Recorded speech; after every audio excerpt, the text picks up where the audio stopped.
Assalamualaikum warahmatullahi wabarakatuh. Kami ingin mengerjakan tugas UAS kelompok kami. Kami dari kelas M2. Baik, kami akan memperkenalkan diri. Perkenalkan, nama saya Hairunisa. Perkenalkan, nama saya Putri Indah Supriyani. Saya Ega. Saya Indah.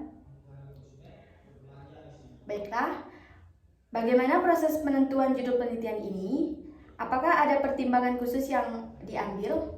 Proses penentuan judul penelitian bisa melibatkan beberapa langkah. Pertama, mengidentifikasi topik penelitian yang sesuai dengan minat referensi kita. Kemudian, menganalisis faktor-faktor yang dapat mempengaruhi konsumen berbelanja di Indomaret. Setelah itu, merumuskan judul yang singkat, jelas, dan menggambarkan secara tepat tentang isi penelitian. Setuju.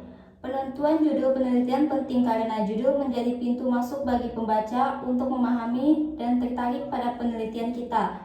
Judul yang mencerminkan fokus dan tujuan penelitian serta menarik perhatian pembaca akan membuat penelitian lebih menarik. Bab 1 pendahuluan juga penting untuk menyajikan latar belakang penelitian. Dalam kasus ini, latar belakang penelitian mungkin akan membahas tren konsumsi di Indomaret, perubahan perilaku konsumen yang pentingnya memahami faktor-faktor yang mengaruhi konsumen belanja di sana. Ya, dalam bab 1 pendahuluan, kita perlu merumuskan rumusan masalah yang jelas dan terkait dengan topik penelitian. Misalnya, dalam penelitian ini, mungkin rumusan masalahnya adalah apa faktor-faktor yang mempengaruhi konsumen dalam memilih berbelanja di Indomaret. Dan tujuan penelitian kita mungkin adalah untuk menganalisis pengaruh faktor-faktor tersebut terhadap keputusan berbelanja. Setuju. Dan kita juga perlu menjelaskan manfaat penelitian ini dalam bab 1 pendahuluan.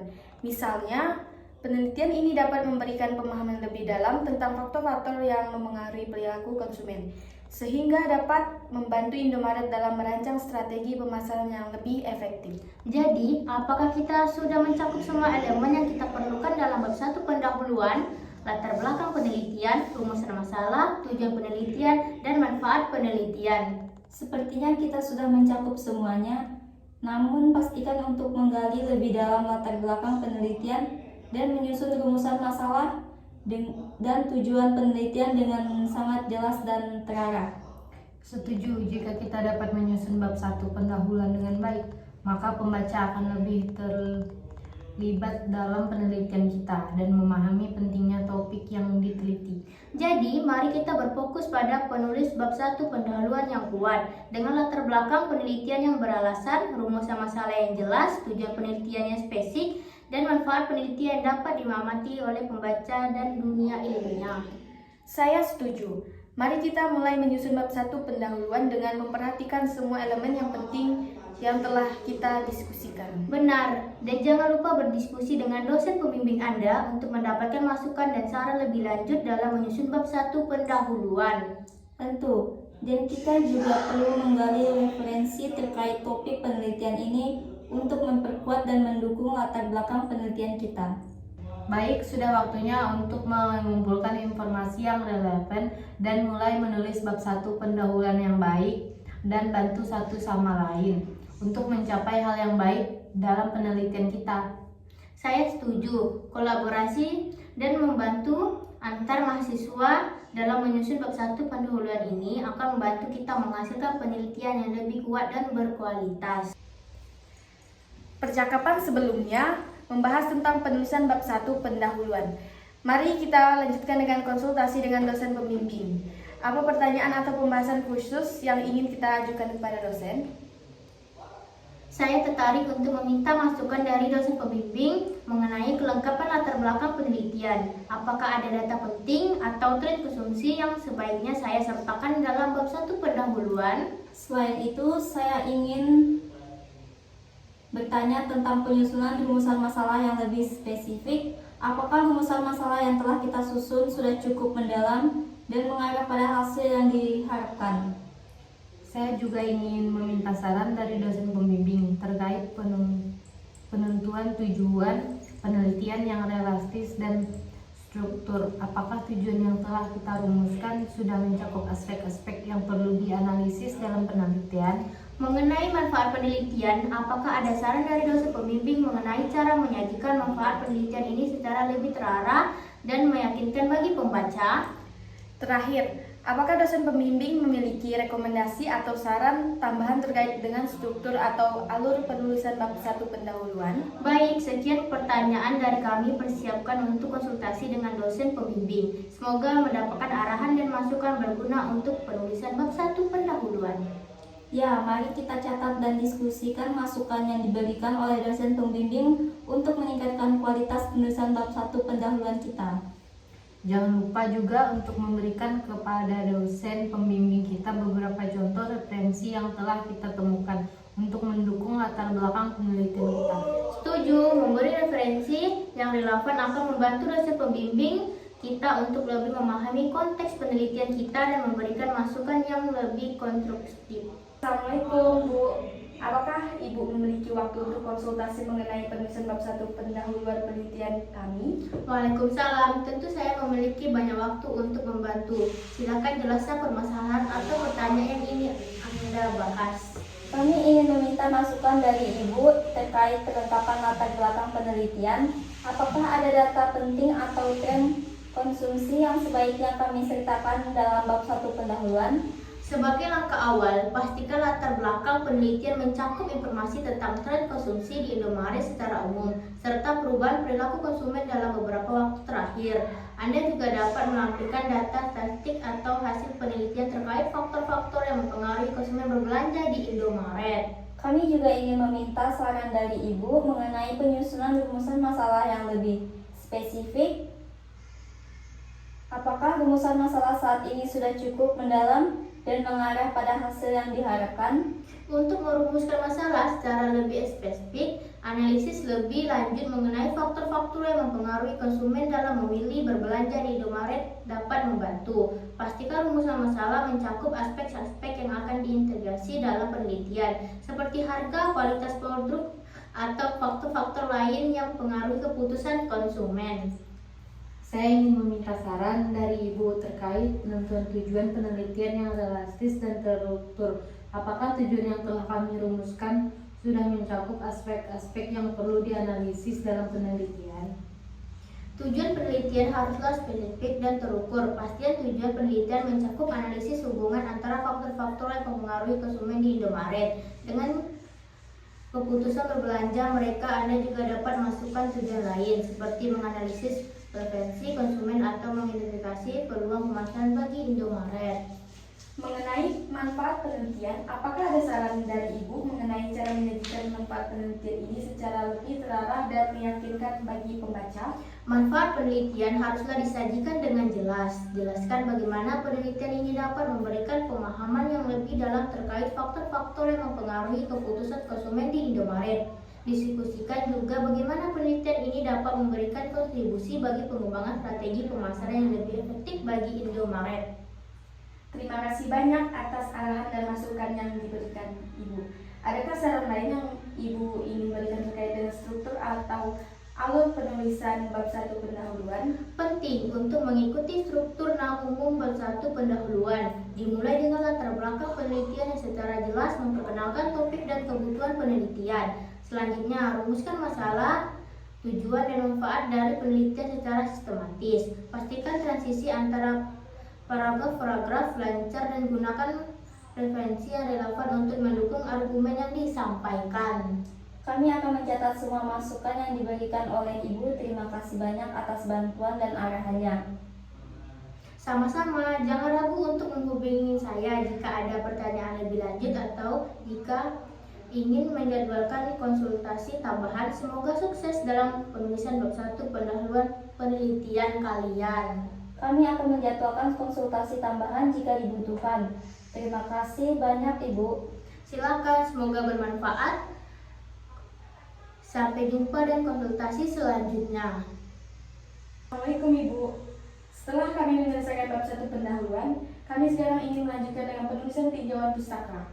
Apakah ada panduan atau saran yang dapat Ibu berikan kepada kami dalam menyusun tinjauan pustaka yang baik? Waalaikumsalam. Tentu saya dapat memberikan panduan dalam menyusun tinjauan pustaka. Pertama, pastikan untuk memberi sumber-sumber yang relevan dan terkini dalam bidang penelitian kalian.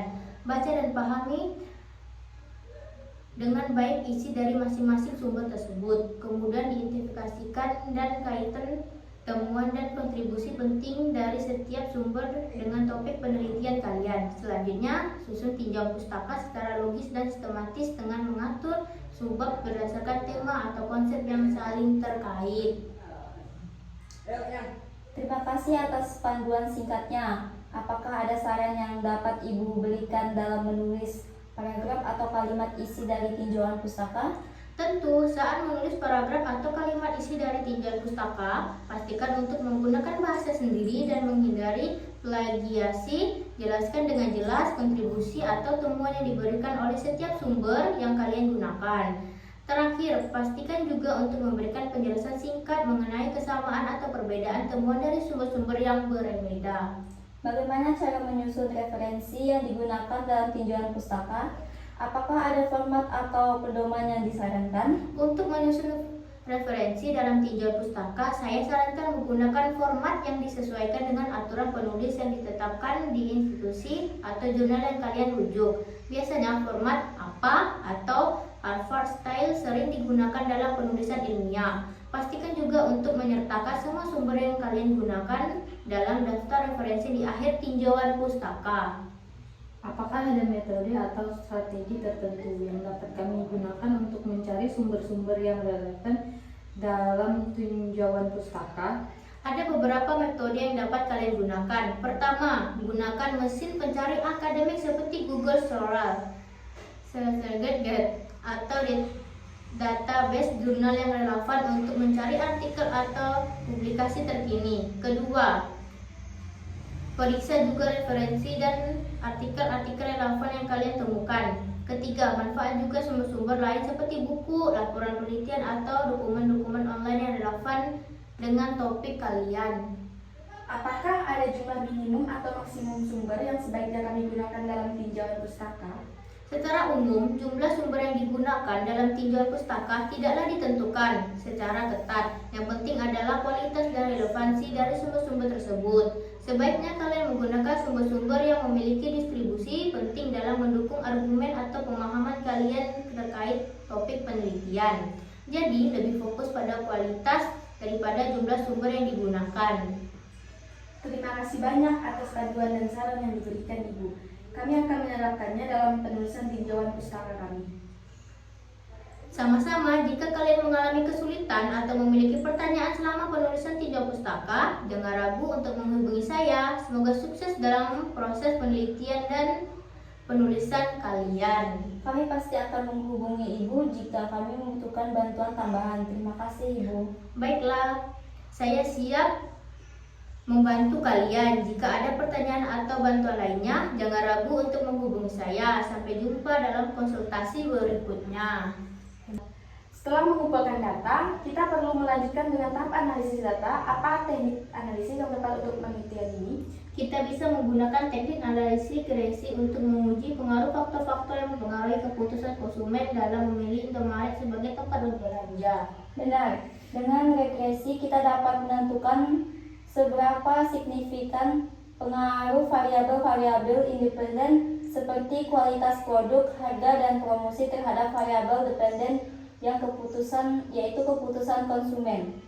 Kita juga bisa melihat hubungan antara variabel referensi dan variabel prediktor dengan menggunakan analisis korelasi. Hari ini membantu kita mengidentifikasi apakah ada hubungan yang signifikan antara variabel tersebut.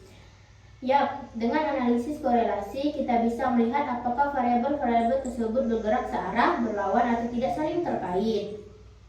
Selain itu, kita juga bisa menggunakan analisis faktor untuk mengidentifikasikan faktor-faktor utama yang mempengaruhi keputusan konsumen berdasarkan variabel-variabel yang ia miliki. Kita juga dapat membuat model regresi berganda untuk melihat sejauh mana variasi dalam keputusan konsumen dapat dijelaskan oleh kombinasi faktor-faktor tersebut. Jika kita ingin membandingkan kelompok konsumen yang berbeda, kita juga dapat menggunakan uji T atau analisis variabel atau ANOVA untuk melihat apakah ada perbedaan signifikan di antara kelompok tersebut. Dan tentunya kita tak bisa melupakan statistik deskriptif untuk memberikan gambaran rinci tentang variabel-variabel kita seperti mean, medium, dan deviasi standar. Betul, dengan teknik analisis ini kita dapat menggali informasi yang berharga dari data yang telah kita kumpulkan dan menjawab pertanyaan penelitian kita dengan menggunakan rumus-rumusan yang sesuai. Kita juga perlu memperhatikan interpretasi, hasil analisis dan hubungannya dengan pertanyaan penelitian serta tujuan penelitian kita agar dapat memberikan kesimpulan yang akurat dan relevan. Setuju, mari kita lanjutkan dengan penerapan teknik analisis data ini pada data yang telah kita kumpulkan. Bu, kami sangat gembira dan puas bahwa proposal kami tentang faktor-faktor yang memengaruhi konsumen berbelanja di Indomaret sudah mencapai hasil akhir yang memuaskan dan tidak memerlukan revisi lebih lanjut. Saya juga merasa senang melihat perkembangan kalian dalam penulisan proposal. Menghasilkan proposal yang baik dan sesuai dengan tujuan penelitian merupakan suatu pencapaian yang telah membanggakan. Terima kasih banyak, Bu. Kami sangat berterima kasih atas bimbingan dan arahan yang Ibu berikan dalam merevisi proposal kami. Tanpa bantuan dan masukan dari Ibu, kami tidak akan mencapai hasil yang memuaskan seperti sekarang. Sama-sama, ini merupakan hasil kerja keras dan dedikasi sebagai tim peneliti. Saya senang bisa berkontribusi dalam membantu kalian meraih kesuksesan dalam penelitian ini. Saya kira tidak ada lagi hal yang perlu diperbaiki pada proposal kami. Apakah ada petunjuk lebih lanjut yang Ibu ingin kami perhatikan? Jika proposal kalian sudah tidak ada perlu diperbaiki lagi, maka selanjutnya adalah mempersiapkan presentasi untuk menjelaskan lebih lanjut mengenai proposal kalian kepada Dewan Penguji. Pastikan kalian sudah memahami dengan isi baik proposal dan siap menjawab pertanyaan-pertanyaan yang mungkin kalian ajukan. Kami akan melakukan persiapan presentasi dengan sungguh-sungguh, Bu. Apakah Ibu memiliki saran tambahan untuk memastikan presentasi kami berjalan dengan baik? Saya sarankan kalian untuk berlatih presentasi secara struktur. Siapkan slide presentasi dengan baik dan jelaskan jelas setiap poin dalam proposal secara sistematis. Juga berikan argumen yang kuat dan fakta terkini untuk mendukung penelitian kalian. Jangan lupa untuk memperhatikan waktu yang sudah ditentukan dan berikan kesempatan bagi Dewan Penguji untuk memberikan pertanyaan dan tanggapan. Terima kasih atas arahan yang sangat berguna. Bu, kami akan melaksanakan saran-saran Ibu dan berusaha semaksimal mungkin dalam presentasi kami. Saya yakin kalian akan melakukan dengan baik. Jika ada pertanyaan atau bantuan yang dibutuhkan, jangan ragu untuk menghubungi saya. Saya bangga dengan pencapaian kalian dan berharap semoga presentasi kalian sukses nanti. Kami benar-benar menghargai bantuan Ibu. Bu, terima kasih banyak atas semua dukungan dan bimbingan yang Ibu berikan selama ini. Sama-sama, selalu siap untuk membantu kalian. Semoga penelitian kalian menjadi sukses dan memberikan kontribusi nyata dalam bidang yang kalian teliti. Teruslah bersemangat dalam menjalankan penelitian ini. Terima kasih banyak, Bu. Kami akan berusaha semaksimal mungkin. Semoga kami dapat memberikan kontribusi yang berarti melalui penelitian ini. Semangat dan sukses selalu. Bu, terima kasih banyak atas bimbingan dan dukungan Ibu untuk penelitian kami. Kami sangat senang dan puas dalam hasil proposal kami yang sudah mencapai titik yang memuaskan. Sama-sama, kalian semua telah bekerja keras dan menghasilkan proposal yang sangat baik. Saya juga senang dan bangga dengan pencapaian kalian. Apakah Ibu dapat berkesempatan untuk meluangkan waktu untuk makin bersama kami di kafe dekat universitas? Tentu, saya sangat senang untuk makan bersama kalian. Kafe mana yang ingin kalian kunjungi? Bagaimana kalau kita ke kafe di sebelah kampus yang menyajikan hidangan yang enak dan harganya yang terjangkau? Baik, itu terdengar bagus. Saya siap untuk makan siang bersama kalian. Bu, makanan di sini memang enak dan harganya terjangkau. Terima kasih atas rekomendasinya. Sama-sama, saya juga merasa senang bisa mencoba makanan di sini dengan kalian. Bagaimana rasanya penelitian tentang faktor-faktor yang mempengaruhi konsumen berbelanja di Indomaret menjadi bagian dari topik proposal kalian? Kami tertarik untuk meneliti topik tersebut karena kami melihat potensi yang besar dalam pasar retail modern seperti Indomaret. Kami berharap penelitian kami dapat memberikan kontribusi dalam hal meningkatkan pemahaman tentang faktor yang mempengaruhi konsumen dalam konteks berbelanja di tempat seperti Indomaret. Kami juga berharap penelitian kami dapat membuka peluang untuk perumusan kebijakan lebih baik dalam hal menarik minat konsumen untuk berbelanja di Indomaret dan meningkatkan pendapatan di pasar retail modern secara umum. Saya yakin bahwa penelitian kalian akan sangat berguna dan memberikan kontribusi dan signifikan dalam bidang ini. Teruslah bekerja keras dan bersemangat dengan penelitian ini. Terima kasih Bu, kami akan terus berusaha untuk mencapai tujuan penelitian kami. Bu, sekali lagi terima kasih banyak atas semua bantuan dan dukungan yang telah Ibu berikan kepada kami. Kami benar-benar menghargainya. Sama-sama, selalu siap untuk membantu kalian. Saya senang bahwa kita akan meluangkan waktu untuk makan bersama. Semoga sukses selalu untuk penelitian kalian. Sekian tugas kelompok video dari kami. Terima kasih.